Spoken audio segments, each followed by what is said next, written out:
Hello, beautiful, vibrant souls. You've been pushing so hard, and victory is on the cards for you. We've got that Six of Wands, we've got that Princess of Wands, all that energy that you've put into doing life and making your dreams happen. That's all coming to fruition for you. Here's the thing, you got to stop pushing so hard. You're being so impatient about this. If this message is resonating, go ahead and drop your angel number in the comments. The Hermit card comes up here to remind us that sometimes we need to sit back and allow it to come to us. We're supposed to be in that energy of receiving. You've done the work. You've done it. You put it out there. You had the good ideas. You put the effort into it. You've made all the connections. You've been out there networking. All of the pieces have been put into place, except the part where you trust that it's happening. This Hermit card asks us to sit back for a moment and just be grateful and just contemplate all that we've done and be prepared to receive it and ask ourselves why we aren't willing to receive what we deserve. Why do we think we need to keep pushing and hustling and grinding all the time? I know we live in a world that's tough and it makes us think that we need to go, go, go, go, go, but sometimes we need to rest. Sometimes we need to sit back and take a moment and just breathe.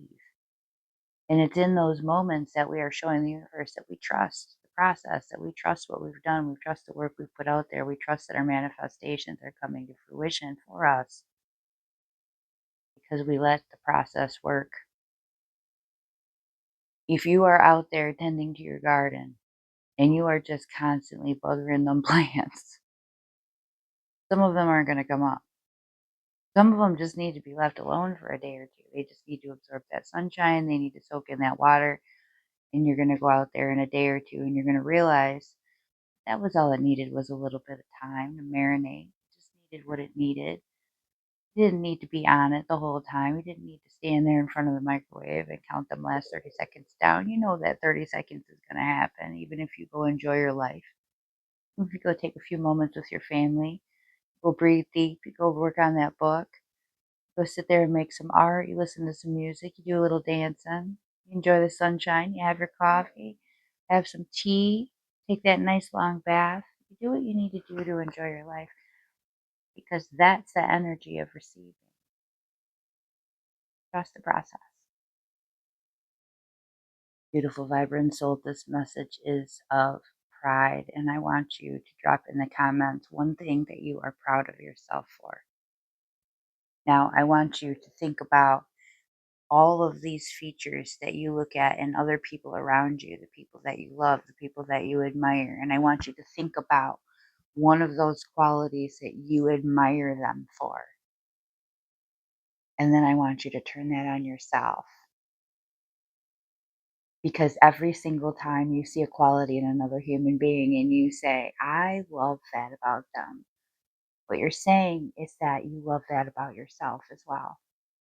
You identify that quality, you recognize that quality because it exists within you. When you look at another person and you say, they are so patient, you need, I am so patient. They are so loving. I am so loving. They are such a hard worker. I am a hard worker. They're a good parent. I'm a good parent.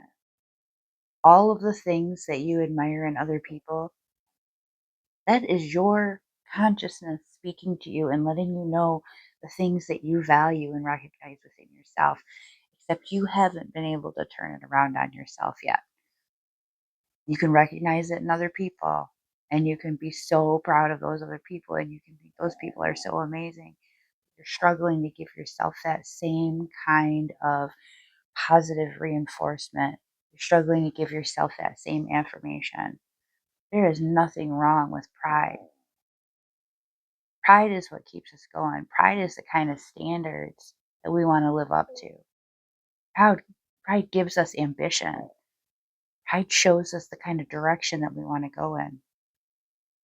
All of the things that we recognize within ourselves that we have worked for, that we have done goodness in, and all of the things that we recognize in other people that we love and that we admire, those are things that are worthy of pride. It's not a sin to be grateful for having good qualities and for acting out those qualities.